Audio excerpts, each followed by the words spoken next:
नमस्कार, मैं सुंदर सिंह, हिस्ट्री लेक्चरर हरियाणा। आप सभी का स्वागत करता हूं हमारे यूट्यूब चैनल कोटेल स्टडी जोन में।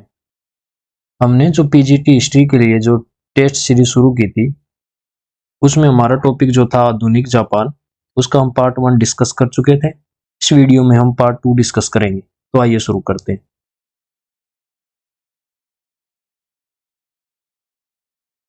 Question number 31। जापान के विरुद्ध चीन की 8वीं सेना के साथ काम करते हुए भारत का कौन सा डॉक्टर शहीद हो गए थे? तो ऑप्शन आपके डॉक्टर कोटनिस, डॉक्टर प्रकाश, डॉक्टर महेश हुंडा और डॉक्टर अटल। तो आपका जो आंसर होगा वो है डॉक्टर कोटनिस, यानी ऑप्शन 1 आपका राइट आंसर है। Question number 32। निम्नलिखित कथनों पर विचार कीजिए तथा सही विकल्प का चयन कीजिए।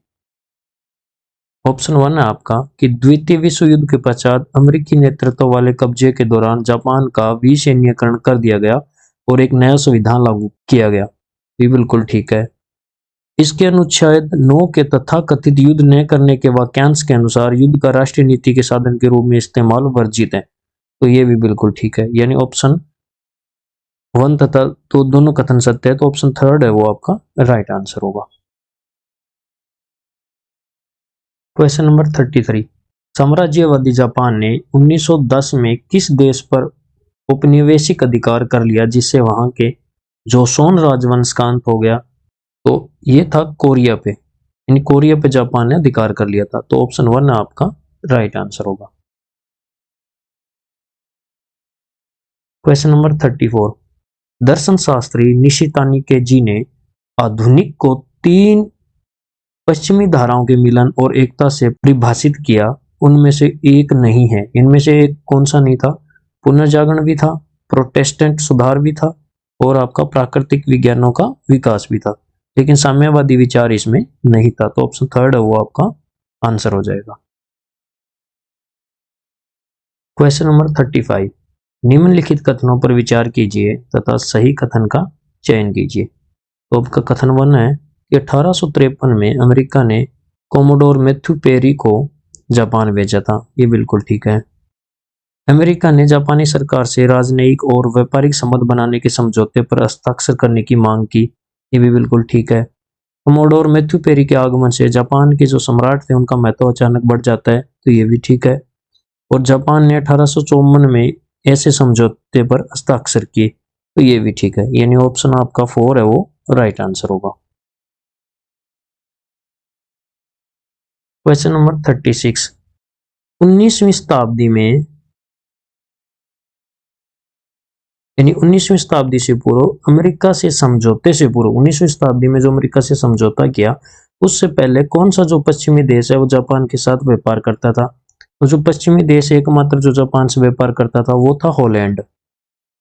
तो इसके अलावा चीन जो है वो जापान से व्यापार करता था, लेकिन पश्चिमी देश एकमात्र है हॉलैंड।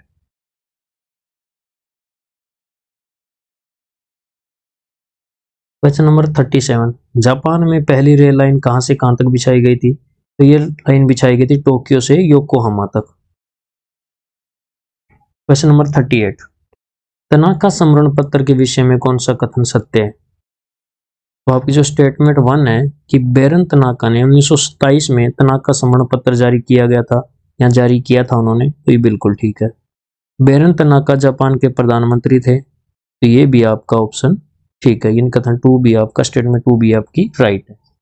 स्टेटमेंट 3। इस समरण पत्र में मंचूरिया जो विजय करने का उल्लेख था, ये भी बिल्कुल ठीक है, यानी उपरोक्त सभी है वो आपका राइट आंसर होगा। और जो बैरन तनाका है वो जापान के प्रधानमंत्री बनते हैं 1927 से 1929 तक।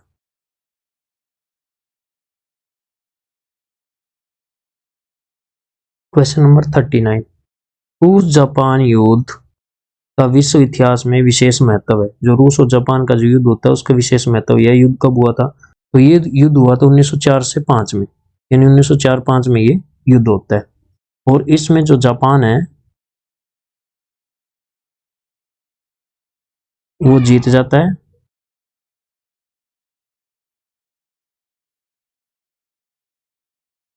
और जापान है वो मंचूरिया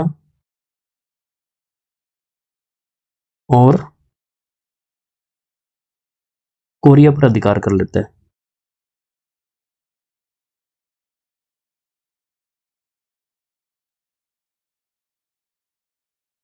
और इस युद्ध की समाप्ति जो है वो अमेरिका की मध्यस्थता में एक संधि होती है,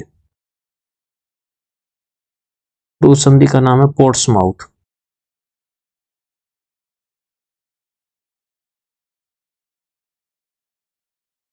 तो ये युद्ध है वो पोर्ट्समाउथ संधि के द्वारा समाप्त होता है। क्वेश्चन नंबर 40, 1905 की पोर्ट्समाउथ की संधि किन देशों के मध्य होती है?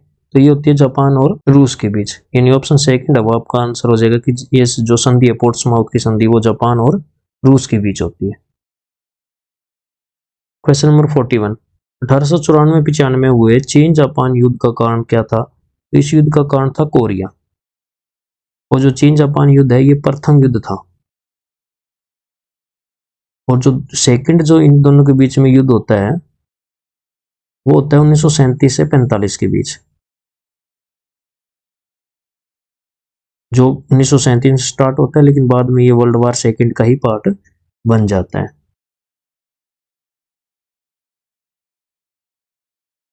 क्वेश्चन नंबर 42, चीन तथा जापान के मध्य शिमोनोस्की की संधि कब हुई थी? तो ये संधि हुई थी 17 अप्रैल 1895 को। क्वेश्चन नंबर 43, निम्नलिखित में से कौन सा कथन सही है? स्टेटमेंट 1 आपकी, योशुदा सेइन जापान का राष्ट्रवादी शिक्षक था। तो ये बिल्कुल राइट स्टेटमेंट है। और जो योशुदा सेइन है इसको योशिदा सोइन भी लिखा जाता है। योशिदा सोइन। और इसी को आमतौर पर जो है इसका नाम बोला जाता है, आमतौर पर इसको तोराजीरो के नाम से जाना जाता है।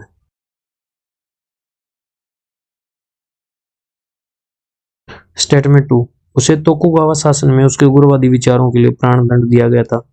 ये बिल्कुल ठीक है।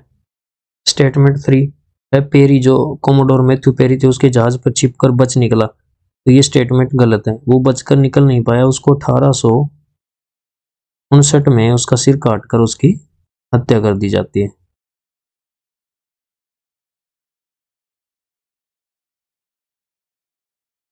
तो स्टेटमेंट 1 और 2 है वो आपकी सत्य है। क्वेश्चन नंबर 44, द्वितीय विश्व युद्ध के दौरान जापान के विरुद्ध बनाए गए एबीसीडी गठबंधन में कौन से देश शामिल थे? तो एबीसीडी में अमेरिका, बी से ब्रिटेन, सी से आपका बनेगा चाइना और डी से हॉलैंड, यानी ऑप्शन 4 है वो आपका राइट आंसर होगा। ए से अमेरिका, बी से ब्रिटेन, सी से चाइना और डी से हॉलैंड, यानी जिसको डच बोला जाता है।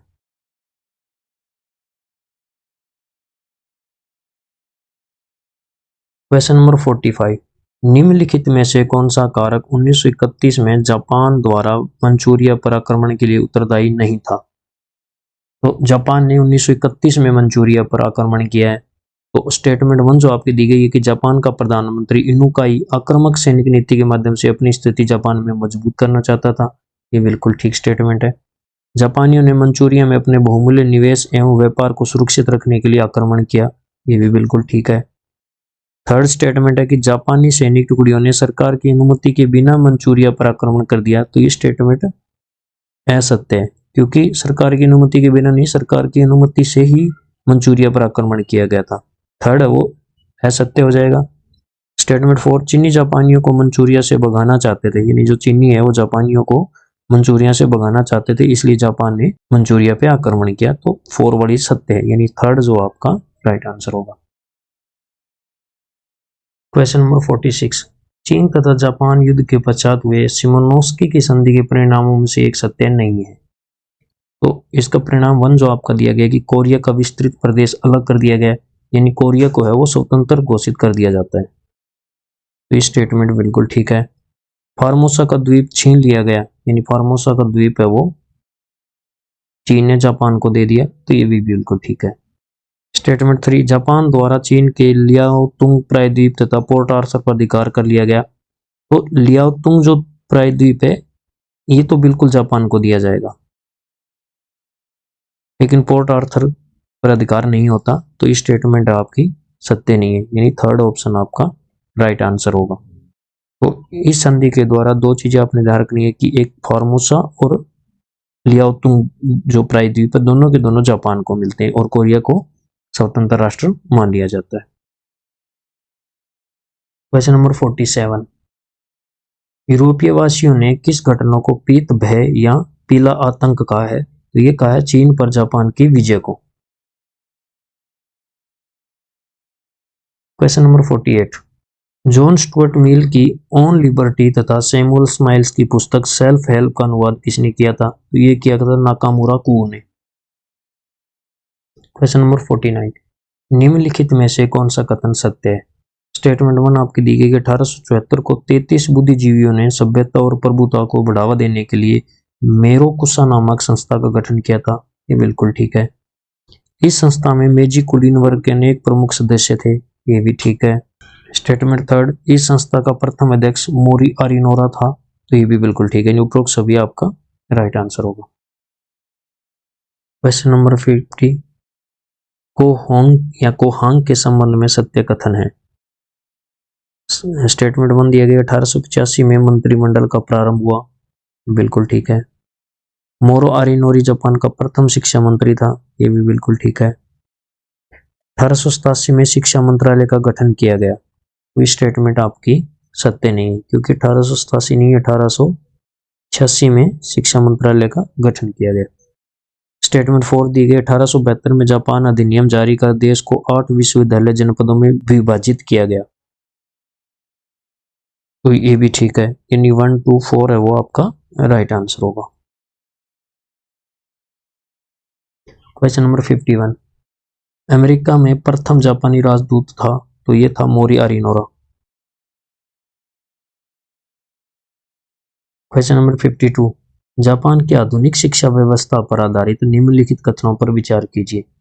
जो स्टेटमेंट 1 आपकी दी गई 1870 के दशक से नई विद्यालय व्यवस्था का निर्माण शुरू हुआ तथा लड़का और लड़कियों के लिए स्कूल जाना अनिवार्य हो गया।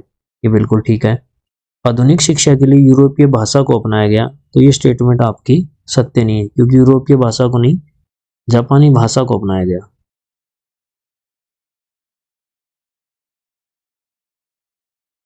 जापानी स्कूलों में नैतिक संस्कृति का विषय पढ़ाना जरूरी था। ये भी ठीक है। स्टेटमेंट 4, किताबों में माता पिता के प्रति आदर, राष्ट्र के प्रति वफादारी और अच्छे नागरिक बनने की प्रेरणा दी जाती थी। तो ये भी ठीक है। स्टेटमेंट 5, शिक्षा मंत्रालय पाठ्यचर्या पर, किताबों के चयन और शिक्षकों के प्रशिक्षण पर नियंत्रण रखता था। तो ये भी ठीक है, यानी आपका सेकंड जो है वो असत्य है। इसके अलावा बाकी सारे सत्य कथन है। तो 1, 3 और 4 आपका राइट आंसर होगा। क्वेश्चन नंबर 53, जापान में शिक्षा संबंधी राजज्ञा किस वर्ष जारी की गई, जिसे लोग पढ़ने, जनता के सार्वजनिक एवं साझे हितों को बढ़ावा देने के लिए प्रेरित हुए? तो ये जारी की गई थी 1890 में। क्वेश्चन नंबर 54, जापान के प्रमुख लोगों तथा उनके व्यवसाय से संबंधित निम्नलिखित युग्मों में से कौन सा एक युग्म सुमेलित नहीं है? तो जो ऑप्शन 1 आपका दिया गया कि मोरोई साबुरो ये संगीतकार थे, बिल्कुल ठीक है। निशितानी केजी व्यापारी ये असुमेलित है। ये क्या थे? एक दार्शनिक।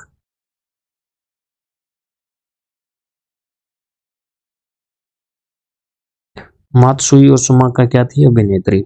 मुरासाकी शिकिबु लेखिका थी। ये बिल्कुल ठीक है, यानी सेकंड ऑप्शन आपका राइट आंसर होगा।